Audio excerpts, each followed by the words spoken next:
अंबेडकर वकील थे तो भगत सिंह का केस क्यों नहीं लड़े? ये सवाल व्यंग, नफरत या आक्रोश अथवा जिज्ञासावश में पूछा जा सकता है। सवाल प्रथम दृष्टया उचित लगता है, परंतु अक्सर इसका मकसद दुष्प्रचार होता है। इसका सटीक जवाब जानने से पहले हमें हालातों को जानना होगा। 23 मार्च 1931 को भगत सिंह को फांसी दी गई थी। ये वह दौर था जब शूद्र थे शूद्र, या यूं कहे कि डॉक्टर अंबेडकर जब स्कूल जाते थे तो उन्हें स्कूल के बाहर दरवाजे के पास बैठकर पढ़ाई करना पड़ता था। चूंकि भगत सिंह सिख थे तो उन्हें ये दंश झेलना नहीं पड़ा।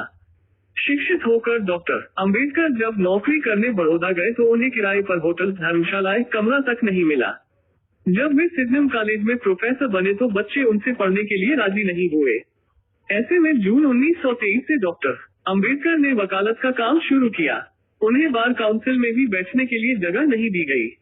अस्पृश्यता के चलते डॉक्टर अंबेडकर को केस नहीं मिल पाते थे। एक गैर ब्राह्मण अपना केस हार जाने के बाद डॉक्टर अंबेडकर के पास आए तो उनके केस की जीत ने उन्हें ख्याति दी। लेकिन वकालत डॉक्टर अंबेडकर की रोजी रोटी नहीं थी। जातिवाद के कारण केस नहीं मिलने पर उन्होंने बाटली बॉयज अकाउंटेंसी में लेक्चरर का काम शुरू कर दिया। हालातों को जानना जरूरी। ये वो दौर था जहाँ किसी अछूत के छूने भर से हिंदुओं का धर्म भ्रष्ट हो जाता था।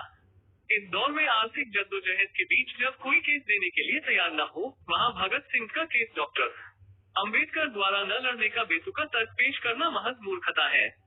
वैसे भी भगत सिंह का केस लाहौर में चल रहा था, जबकि डॉक्टर अंबेडकर मुंबई में रहा करते थे और भगत सिंह के केस की पैरवी जाने माने वकील आसिफ अली कर रहे थे। वकालत के क्षेत्र में उनका दबदबा था। ऐसे में आसिफ अली को हटाकर डॉक्टर अंबेडकर को केस देने की कल्पना भी कोई कर नहीं सकता था। आरएसएस के गोलवलकर के मित्र भगत सिंह विरोधी भगत सिंह के खिलाफ जहां सुप्रसिद्ध वकील आसिफ अली पैरवी कर रहे थे, वहीं अंग्रेजों की तरफ से पैरवी करने वाले ब्राह्मण वकील का नाम था सूर्य नारायण शर्मा। ये वही शर्मा है जो आरएसएस के संस्थापक गोलवलकर के बहुत अच्छे मित्र थे। याद रहे कि डॉक्टर अंबेडकर ने 150 वर्षों की अंग्रेजों की राजनीतिक गुलामी के मुकाबले में 2500 वर्ष से भी अधिक की सामाजिक गुलामी को नष्ट करने के लिए अपना जीवन न्यौछावर कर दिया। ऐसे में आजादी की लड़ाई को लेकर जहां क्रांतिकारियों का नाम गर्व से लिया जाता है, वहीं सामाजिक आजादी के लिए सर्वश्रेष्ठ स्थान पर डॉक्टर अंबेडकर का नाम अभिमान के साथ लिया जाता है।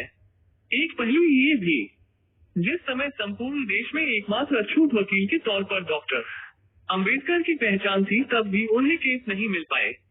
आर्थिक तंगी के चलते प्रोफेसर की नौकरी करनी पड़ी। ऐसे में भगत सिंह का केस स्वयं पहल कर मुंबई से लाहौर जाकर लड़ना किसी भी दृष्टिकोण से सुविधाजनक नजर नहीं आता।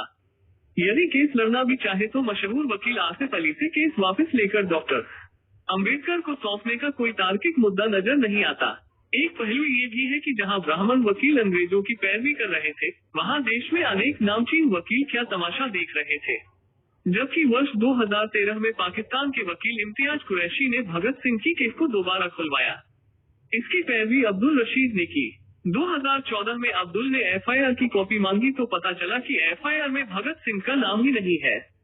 उन्हें केवल रजिस्टर के आधार पर फांसी दे दी गई।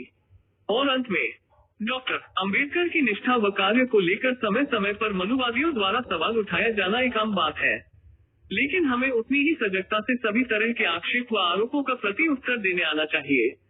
इसके लिए लगातार उन सवालों का पीछा करते हुए उसकी गहराई में जाने का विवेक निर्माण किया जाना चाहिए।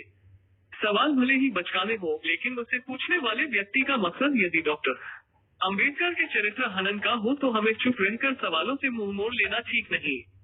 डॉक्टर अंबेडकर के लिए अंग्रेजों की 150 वर्ष की गुलामी से कहीं अधिक जरूरी मुद्दा था 2500 वर्ष की सामाजिक व वर्ण व्यवस्था से उपजी जातीयवादी गुलामी को समाप्त करना। अत्यंत जरूरी लड़ाई उन्होंने लड़ी। अब हम क्यों चुप रहे?